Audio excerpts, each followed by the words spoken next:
What kind of economic systems are best at allowing us to exercise the fact that we are created in the image and likeness of God?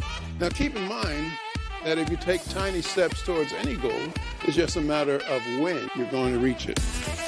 Scarcity is the first lesson of economics. Now, the first lesson of politics is to forget the first lesson of economics. If you don't provide real, actual value to people in exchange for the money that you're asking for in return, you will lose over time. We can see the economy as a social web that God has created for people to serve each other with their work. We have the Word of God that provides for us a foundation for knowledge, for truth, for beauty, for goodness, for dignity and value in human beings. We have the Word of God that provides for us things like this. Ready? Thou shalt not steal.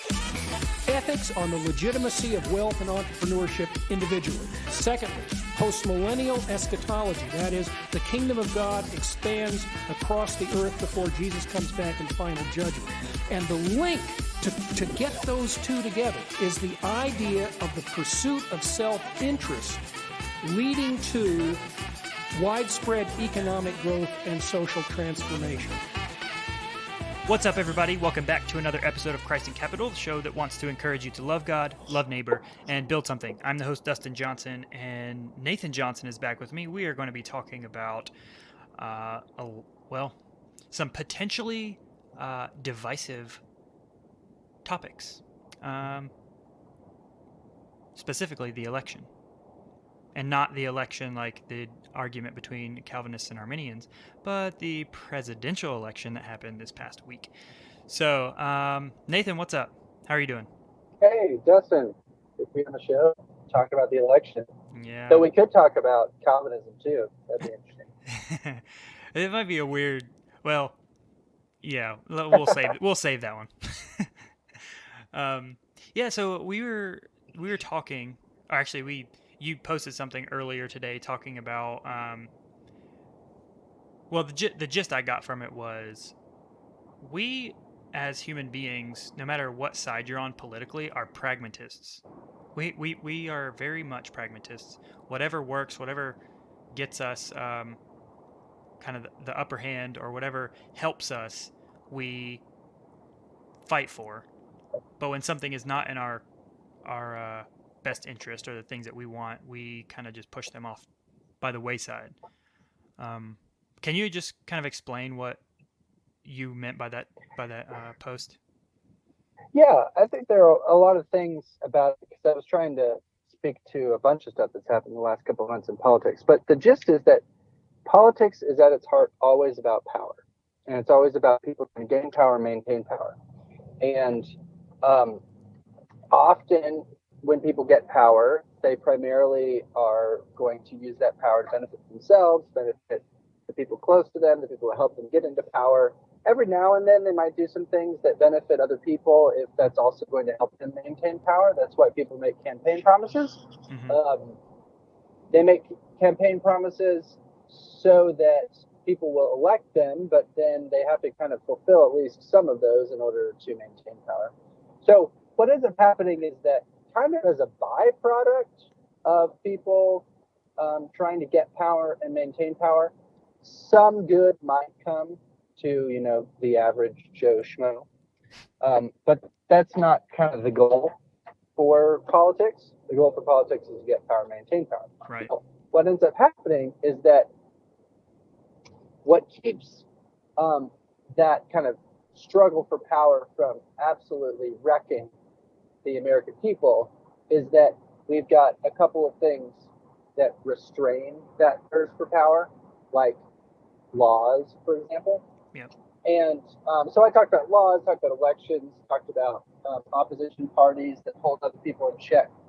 But the way it applies to the election is essentially, it's not a surprise that Democrats and Republicans are going to want to do everything that they can to get their people elected. And that might even include doing some shady stuff. Yep. So we have laws, and those laws basically say, this is how voting's supposed to work, this is how counting's supposed to work, all that sort of thing. Now, what needs to happen for corruption to continue is for nobody to put their foot down and say, hey, we need to follow the law. Right. So the benefit that the American people get is there's always going to be one side who's losing. And the one side who's losing is always going to put their foot down and say, hey, make sure the other side is following the law. The rules, yeah. Right? Yep. The rules. For the Democrats, that's typically saying, make sure the Republicans aren't doing voter suppression, right? For the Republicans, it's make sure the Democrats aren't doing voter fraud. So the claim by Republicans is that there are more often than not, voter fraud is a Democratic phenomenon where Democrats get votes from dead people or get votes from people who haven't registered or right. XYZ. You see that in Philadelphia quite a bit. Yeah. Ballot stuffing or ballot harvesting or all that sort of thing. And then the claim of the Democrats is that Republicans try to skew the system by keeping certain people from voting, typically like minorities, by making somebody only be able to vote in a precinct that's 30 miles from their house and they don't have a car. Yeah. That sort of thing. So, or like turning people away for like very minor issues with their registration. Mm-hmm. Now, the thing is, we benefit when people have a vested interest in making sure the other party is following the law. That's the essence of it. You need somebody motivated to say, hey, those other people need to be following the law. Otherwise, the law is pointless. Right. And so what we have in our election, for example, is that there's fishy stuff that's been going on, and there's different perspectives on how fishy it is and how much that electoral fishiness will affect the outcome of the election, whether it be for Biden or Trump. But essentially, the Trump campaign is saying, hey, we need to investigate this fishy stuff that's been going on, particularly in Pennsylvania and Michigan and Georgia and Nevada. Yeah. And so, lawsuits have been filed, recounts have been asked for, and then the media and a lot of people, even on both sides of the aisle, are saying, just give it up, give it to Biden, he won, and hey, even if it's proven that there's voter fraud, it's not going to be enough to swing a state Trump's way, right? Like, there won't be 10,000 votes. There might be 1,000, there might be 500, but there won't be 10,000, there won't be 70,000. Right. And it's like, okay, sure, maybe that's true. But like you said on Facebook a couple of days ago, what does it hurt to actually count the votes, throw out the ones that are fraudulent, and make sure that we're following the law? Right. That enables people to have trust in the electoral system. Yep. When you actually know that the other side will ensure that all the votes are the proper votes. Yep. It gets back to the discussion we had a while ago. It's about trust. It's about what's true. And I think I've seen a lot of people chiming in and saying, the most important thing really is just for the American people to have confidence and faith in the electoral process, the voting process, which is true. We need to have that trust in it. Otherwise, you've got, with this election, it's like split down the middle. Obviously the vote count is being contested, but you got 71 million people who potentially don't have as much confidence that the election was legitimate or it was conducted fairly. And so the least you could do is just figure out, at least put some effort into assuaging those fears of those people. Otherwise, you're going to make Biden's presidency like super difficult, and it won't take, like I said in that post, I don't think it'll take 2.5 years of a special counsel investigation to get it done. Just do it. Right. And it's I start thinking about myself. We're in a position where like you said, we're in that loser position, and so maybe it's easier for us to say, "Hey, let's stand on justice." But I think we would be saying that no matter what. At least Christians should be. Christians should be saying, "Okay, let's get to the bottom of it. Let's get to the bottom of what's true. Let's stand on principle, and figure it out. We want our democracy, or our republic, more accurately stated, to be founded on a strong foundation, on truth." What scares me right now is the full court press that our media institutions have engaged in this whole thing. It is scary. It's really scary. Like, I don't know. I know we talked about it last time with the social dilemma episode, but and I've been harping on this for a while, our media institutions are not neutral. They're not neutral. They're not unbiased. And they're showing their true colors right now. It's never been more clear how biased they are. And it's pretty scary. It's like something out of I don't know if you saw Kayleigh McEnany was doing a press conference on some of the things that they were seeing, and Fox News just cut away from her saying, "Hey, we're not going to show this because it was these things haven't been, there's no evidence," or something like that. I'm like, that's something straight out of North Korea. That's straight out of North Korea. Just that's the president's press secretary. Yeah. Like at least just, I mean, even if you think they're wrong, at least show it. I mean, that's the press secretary of the United States of America. What are you doing? Right. And that's the thing. Yeah. When you're censoring the press secretary, or you're censoring the president, he'll tweet things and then get blocked. There's something fundamentally wrong. Yeah. Because it's never been that the only thing that's allowed on TV is stuff that can be 100% confirmed by everybody. Right. Falsehood being spoken on television is just like falsehood being spoken in conversation. It just happens, right? Yeah. And it's kind of your job to figure out whether or not you believe it to be true. So it does get really weird when media, even Fox News, who's the most conservative of all the major news networks, is starting to do this weird censorship. Yeah, I think they're pivoting. Very one-sided. I think Fox News is trying to take more of a center audience, but that's just my opinion. No, I've noticed that. Yeah, which is fine. I mean, I don't pay a whole lot of attention to Fox News. Yeah, CNN has kind of destroyed their ratings over the past couple of years, and so I think they felt like the election was a good time to kind of recapture some of people who may be more center. But yeah, they didn't do a good job. To go in back my opinion.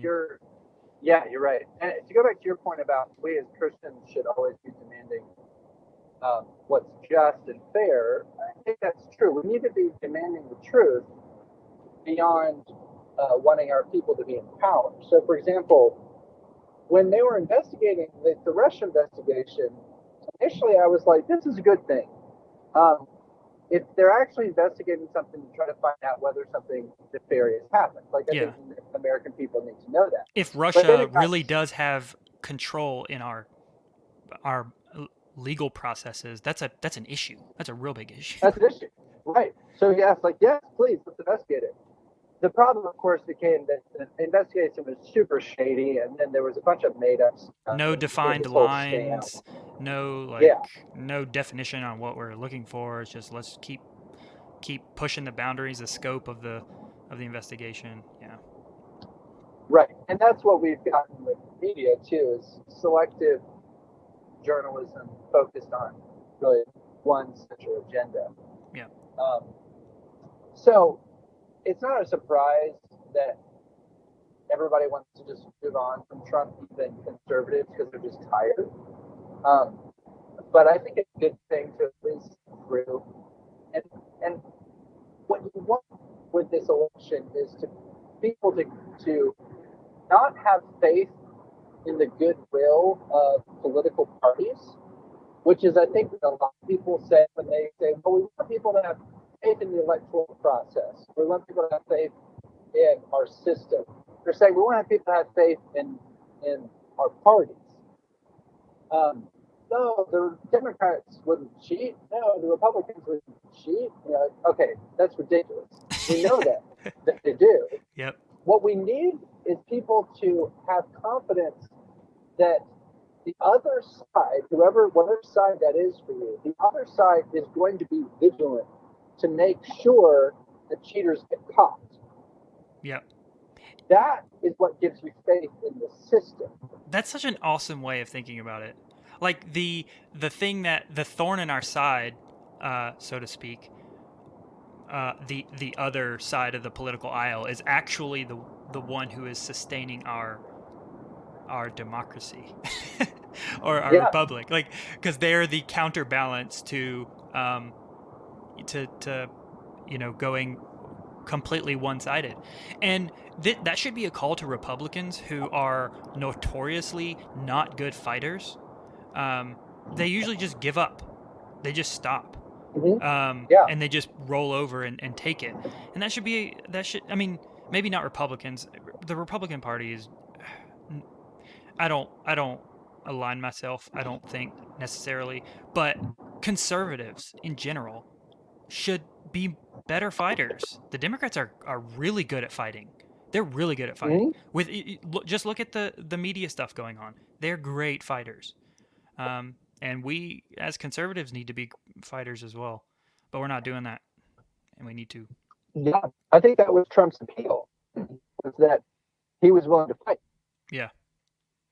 Right? And, I didn't know very many people who loved Trump, but I knew a lot of people who were grateful for Trump because he was like, he didn't care what other people thought of him, so he was willing to fight tooth and nail with a progressive agenda of the House, right, and fight tooth and nail with the media who were trying to censor him and spin everything.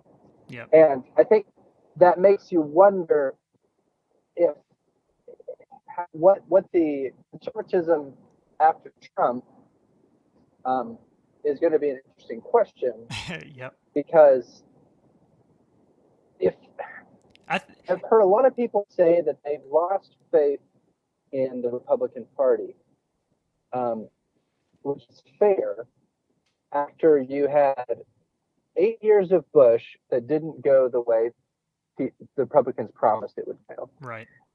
Including years where the Republicans had the Senate, the House, and the presidency, and did not get anything useful done.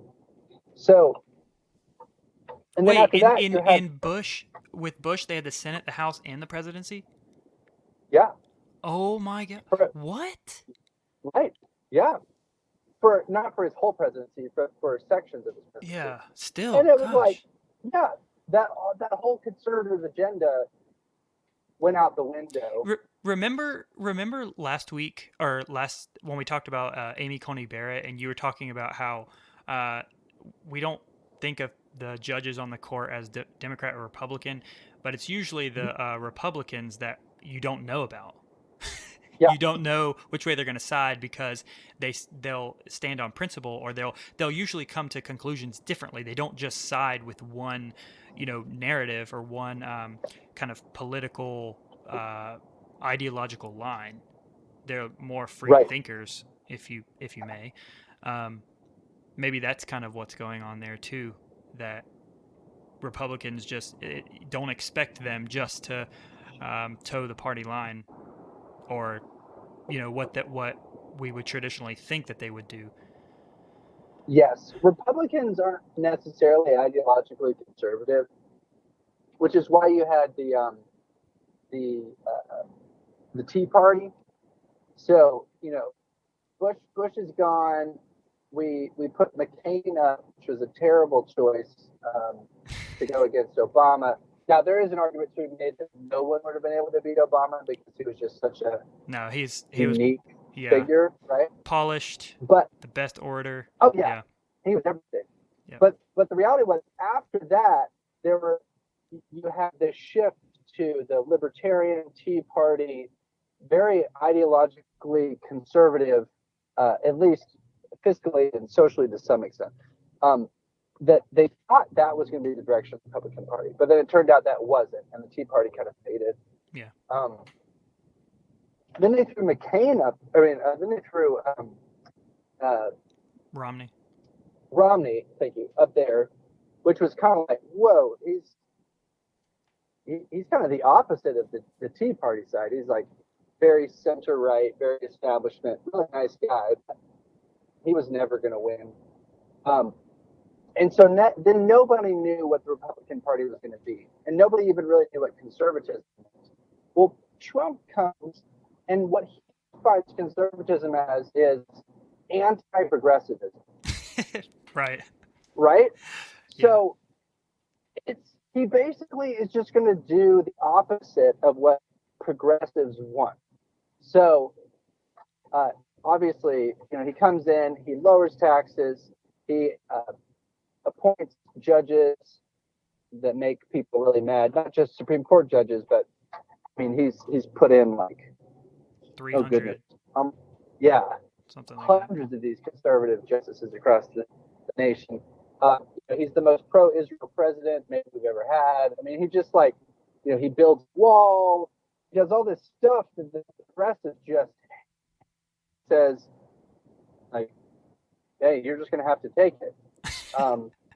And a lot of people loved it, so much so he got more votes this go round than last 4 years ago. Right. But he was able to be the ultimate anti-progressive because he has that personality of being willing to fight. Mm-hmm. Yep. The real question is going to be, what is conservatism and what is the Republican Party post-Trump? Can it really be just anti-progressivism? If it can't be anti-progressivism because you don't for it, something. Trump was just pro-Trump. He was like anti-progressive and pro. What's conservatism going to be for, and is it going to have any teeth? And if they can't figure out something that they're for that has teeth and that they're willing to fight for, then I think you're going to get a lot of conservative voters who are just going to stop voting. Yeah. Because they're not going to feel like anybody's fighting for them. Right. Yeah. And so when they talked about how Trump was able to get people to vote who never voted for Romney or McCain, it wasn't because he had policies that Romney and McCain didn't have, even though he did have some different policies. But I think it was because people saw like, oh, he's actually willing to fight against the liberals. Mm-hmm. He's going to fight for me. He's not just going to make promises and then if he can't get his way, he, just steps aside. But he's actually going to fight. Right. Yeah, it will be interesting to see where the party goes after him. I saw an article. Someone was saying that they thought it might break up the two-party system, or it might just cause challenges because the people who follow him or who are his supporters are not technically Republicans. I mean, they're not traditional Republicans. And I think that's what this whole thing is about. It's a repudiation of establishment kind of guys. We don't want to play the politics anymore. We don't want to do that. And obviously Trump is bombastic and should be repudiated whenever he for some of the things that he says and all of that. But it was kind of a breath of fresh air, I think, to a lot of people, like you were saying.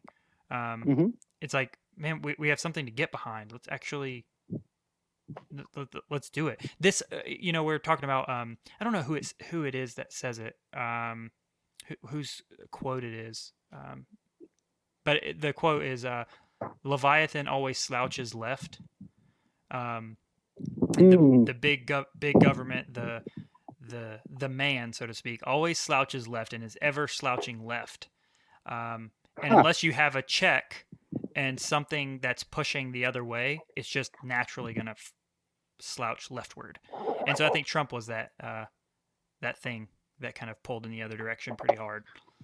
So yeah, that's good. what just tell the listeners those suggested readings that you had about the foundations of our country, the Constitution. I was, just to throw this in here before you throw those out, I was reading Slaying Leviathan, and they were talking about how the founders of our Constitution, or the founders of our nation that wrote our Constitution and kind of devised just kind of the inner workings of our government, they pulled a lot from Aristotle's Politics and Augustine's City of God. There's a couple others, but I thought you might have something to say about that as well. Yeah. So one of my big points was in that post was simply that what you're going to get is you're going to either get a system that works well, and if a system works well, what that means is that you're always going to have competing interests holding each other accountable. That's the whole balance of power sort of idea. Mm-hmm. So you've got opposing parties, you've got competing interests, you've got consistent elections, and that keeps there from being this long-term power, grasp of power by one party or one person. But over time, what can happen is you can get the tyranny of the majority, which if a system pushes towards democracy, the more it closer gets to democracy, the more dangerous it gets, because you get more and more of simply power in the hands of the people. And when you get power in the hands of the majority, you're going to get essentially a situation where a bunch of people are going to demand things that aren't good for themselves or the country as a whole, and it's going to make the minority suffer, whatever that minority is. And that's going to create the opportunity for either chaos, where you have just people fighting each other, which is kind of, we're seeing this now in a lot of ways, or you have a greater centralized power. So somebody comes in and basically says he's the representative of the people. This is like populism. You see that with like Julius Caesar would be an example of that. And you get basically a more centralized power in the name of quote unquote democracy. So you see this in the US with the demand to get rid of the Electoral College, the demand to get rid of the Senate, anything that smacks of republicanism as opposed to democracy. Yeah, I saw that headline trending, or I don't know if it was trending, but abolish the Senate. What? Yeah. So the idea is like, Montana, why do they get as many votes in the Senate as, California or New York or Texas that have so many more people? Yeah. And I don't really understand the kind of the elegance of having a House of Representatives and a Senate, one based on population and one based on statehood, right, having to work together to make laws. That's the danger, is you have this threat from the Democratic Party, which is if we don't win the election, we're going to consider abolishing the Electoral College and abolishing the Senate and packing the Supreme Court. Essentially, we're going to exert as much power as we can to change the laws so that we can establish power forever. They also want to make DC a state. They want to make Puerto Rico. Puerto Rico is a state. Yeah. And so even if they don't abolish the Senate, which, I mean, let's be honest, it would take a whole lot to be able to abolish the Senate. But Right. what they do is they create states that they know would be Democratic states. So yeah, which is pretty presumptuous, if you ask me.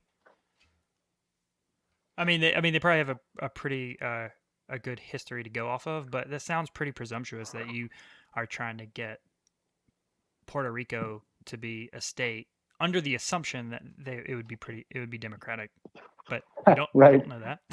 I mean, look at Florida. That's true. I mean, they do know for sure that DC would be Democrat, though. DC votes like 95% Democrat in every election. Yeah. But anyway, so the kind of the final point is that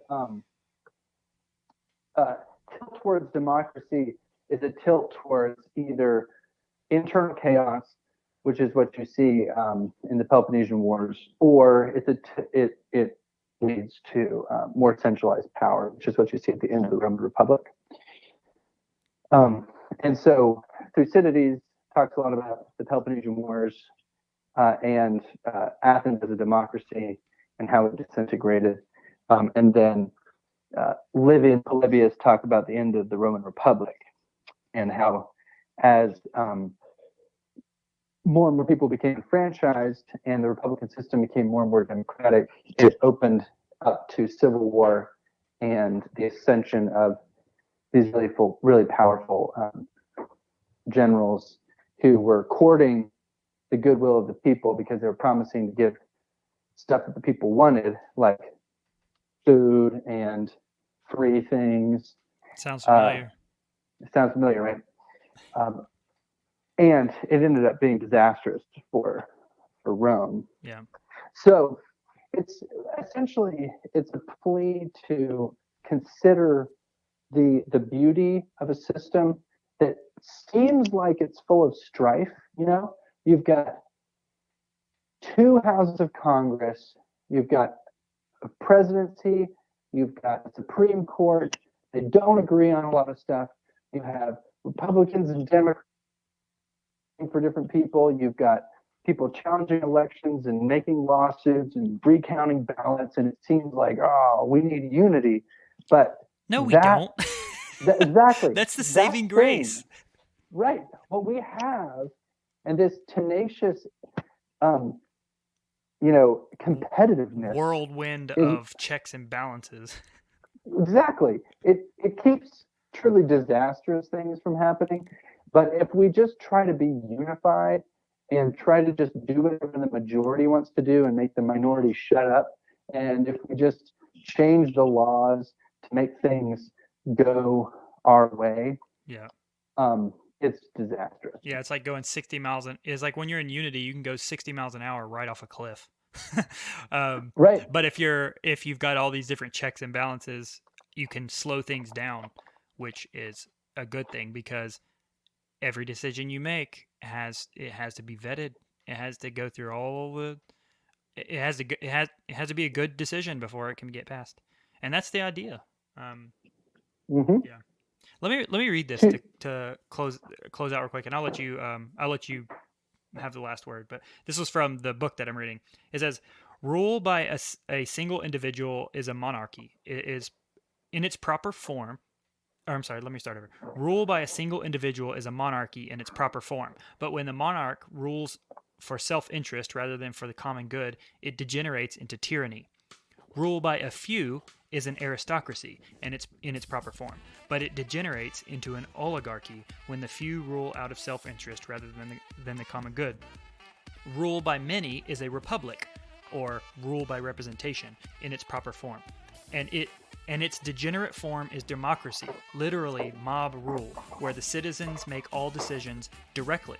This last seems odd to us today, since we are conditioned to think of democracy as a good thing. But Aristotle, who had lived through Athenian democracy, knew its pitfalls. He recognized what we today describe as mob psychology, that people in crowds act more out of passion than reason. The danger is that a demagogue, literally a mob leader, would stir the passions of the crowd so that they acted out of emotion, not reason. Since reason is essential for eudaimonia, democracy is a degenerate form of government. And eudaimonia is, he defined it earlier. It's like Happiness. Yeah. yeah, that's Aristotle's happiness, right? Yeah. Chief end of man is, yeah, anyways. Yeah. That's a great quote. Yeah. That's so good.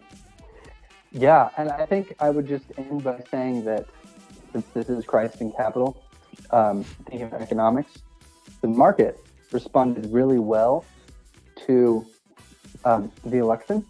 Yeah. Because what it looks like is that Republicans keep the Senate, Biden wins the White House. And what that means is that there's going to be gridlock. And actually, the given that we're right now on Trump and the Republicans' tax plan, gridlock seems to be the best thing for the economy right now. Right. Not much is going to change. There's going to be a lot of fighting. Biden's going to want to pass things. Republicans aren't going to pass it in the Senate. And everybody can just go about their business and take care of their families and do their thing. So the economy likes gridlock. Yes. The goal of government is do nothing. Right. That's awesome. Yep. I'm glad you brought that in. People are probably thinking, like, this is a podcast about economics and business. What in the world are we talking about politics for? And I actually said in the first couple episodes that I was going to try to steer away from from politics, but that's not happening. But that's okay because it's so and it's so intertwined. Like we've, I mean, you can't talk about economics and not talk about politics. Just flat out, you just can't do it. It's true. So, all right, everybody. Go like and subscribe to the podcast. Go on YouTube, click the notification bell. It'll notify you every time we put up something new. Go to the website. We've got merchandise. Lots of cool things going on. And we've got a lot of discussions teed up that I think Nathan and I want to try to tackle, but might require a little bit of research before we do that. So stay tuned and get ready. We're coming at you. All right, everybody, go love God, love neighbor, and build something. Talk to you later.